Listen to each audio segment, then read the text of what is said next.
Hi అండి. ఈరోజు నేను ఒక టేస్టీ స్పైసీ మంచి రుచికరమైన అట్టు చూపించబోతున్నాను.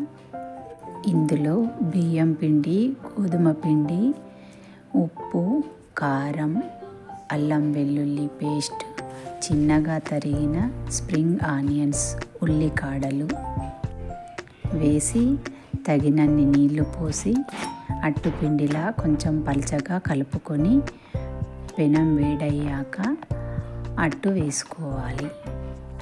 నువ్వులు, జీలకర్ర, మీకు నచ్చితే కొత్తిమీర, కరివేపాకు కూడా వేసుకోవచ్చు. నేను ఉప్పు కలిపిన కారపొడి వాడుతున్నాను, అందుకే ఇందులో ఉప్పు వేయలేదు. పిండిని కొంచెం పల్చగా కలుపుకొని పెనం వేడైనాక అట్టు వేస్తే చాలా కరకరలాడుతూ టేస్టీగా వస్తుంది అట్టు. ఈ అట్టును రెండు వైపులా ఫ్రై చేయాలి. ఈ అట్టు రెండు వైపులా ఫ్రై అయ్యాక దీనికి ఏ చట్నీ పెట్టుకోవడం అవసరం లేదు. ఇంకా రుచిగా ఉండాలి అంటే దీనికి పెరుగు కానీ నెయ్యి కానీ పెట్టుకొని తింటే చాలా బాగుంటుంది. అంతేనండి, ఎంతో టేస్టీ అండ్ హెల్దీ ఉల్లికాడల అట్టు.